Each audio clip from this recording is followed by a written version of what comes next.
านเคยได้ฟังเรื่องราวของเงือกหรือบ่ถ้ายังยินดีต้อนรับท่านผู้ฟังเข้าสู่ดอกหญ้า The Official Podcast กับเปิดตำนานคมลี้ลับของเงือกหรือผีเงือกที่ท่านบ่เคยฮู้มาก่อนกับตอนอาถรรพ์แห่งเงือกงูอยู่ที่สปป.ลาวเมื่อกล่าวถึงพญานาคหลายคนคงนึกภาพออกว่ารูปร่างหน้าตาเป็นแบบใดรวมถึงเรื่องราวและประวัติความเป็นมาบ่หลายก็น้อยแต่ยังมีสัตว์อีก2ชนิดที่จัดอยู่ในตระกูลพญานาคหรืองูขนาดใหญ่ที่มีหอนแต่อาศัยอยู่ในลุ่มน้ำห้วยห้องของบึงน้ำตกป่าเขาที่มีฤทธานุภาพบ่แพ้พญานาคนั่นก็คือเงือกและงูสวงที่มีความดุร้ายเป็นฝ่ายปรปักษ์กับเหล่าพญานาคซึ่งสัตว์2ชนิดนี้จัดอยู่ในหมวดงูที่มีหอนมีฤทธิ์เดชสามารถแปลงกายเป็นมนุษย์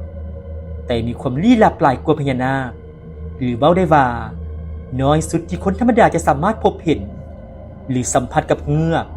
และงูสวงได้แต่ในตอนนี้ดอกหญ้า The Official Podcast จะนำพาทุกท่านมารู้จักกับเงือกที่มีเกียรติศักดิ์คมอาถรรพ์ที่ว่าโด่งดังตั้งแต่อดีตจนถึงปัจจุบันเงือกเชื่อกันว่าเป็นสัตว์น้ำชนิดหนึ่งที่มีตัวคล้ายกับงูแต่มีหอนสีแดงมักอาศัยอยู่ในบางน้ำที่มีความลึกอาศัยอยู่บึงและห้วยเป็นต้นซึ่งชาวบ้านเชื่อกันว่ามีอิทธิฤทธิ์หรือฤทธานุภาพซึ่งบางคนก็มักฮ้องว่าผีเงือกหรือตัวเงือกในภาษาบาลีฮ้องว่านาคะอีกความเชื่อหนึ่งก็ว่าเงือกมีรูปร่างที่คล้ายคือกับงูน้ำหรือปลาไหลไฟฟ้าที่อาศัยอยู่ในน้ำเมื่อมันจะเอาคนหรือกินเลือดคนอยู่เขตวังน้ำที่มันอาศัยอยู่จะกลายเป็นสีเขียวและเมื่อเฮาลองเอามีดกรีดเลือดหยอดลงในเขตบริเวณนั้นก็จะเฮ็ดให้น้ำที่เป็นสีเขียวนั้นหายไปตามมาด้วยเสียงกรีดร้องแต่ถ้าบ่กรีดเลือดลงไปมันอาจจะเปลี่ยนมาดึงเฮาหรือลากคนลงไปแทนตามตำนานเล่าขานกันมาว่าเขตสุขสุมของบรรดาพญาเงือกแม้นอยู่ที่แม่น้ำงืมเดิมทีแม่น้ำแห่งนี้มีชื่อว่าแม่น้ำเงือกก่อนที่ต่อมาจะเปลี่ยนชื่อว่าเป็นแม่น้ำงืมก็เพราะย้อนว่าอยู่ในเขตบริเวณนี้เชื่อกันว่ามีเงือกสุขสุมอาศัยอยู่อย่างหนาแน่นกาลครั้งหนึ่งเดิมทีบรรดาพญาเงือกเป็นอาศัยอยู่แม่น้ำของแต่เมื่อบรรดาเหล่าพญานาคย้ายถิ่นฐานมาจากหนองกระแสสู่แม่น้ำของก็ได้ขับไล่บรรดาพญาเงือกให้ปบหนีไปอาศัยอยู่บนอื่นโดยเฉพาะเชื่อกันว่ามาอาศัยอยู่ในเขตแม่น้ำงืมหลังจากนั้นก็มักจะมีเรื่องราวสุดอาถรรพ์และข่าวบางเงือกเอาคนหรือมีคนจมน้ำมาตลอดตามตำนานกันเล่าขานของชาวบ้านที่อาศัยอยู่ในเขตบริเวณแม่น้ำงืมได้กล่าวกันมาว่าครั้งหนึ่งเคยมีผู้คนจำนวนหนึ่งที่มีวิชาอาคม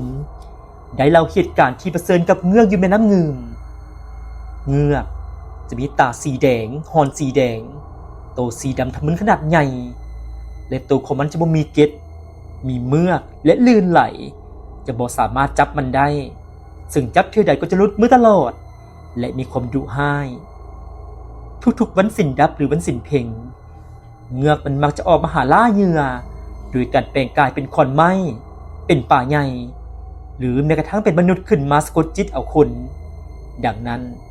คนหรือชาวบ้านที่อาศัยอยู่ในเขตบริเวณแม่น้ำงืมและบ่อนที่มีเงือกอยู่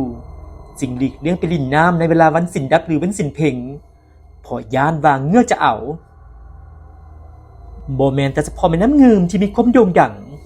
ของตำนานกันเล่าขานเกี่ยวกับเงือกงูแต่ในเขตอื่นของสป.ลาวก็มีเรื่องเล่าขานและตำนานเกี่ยวกับเงือกเช่นเดียวกันและหนึ่งในตำนานที่โด่งดัง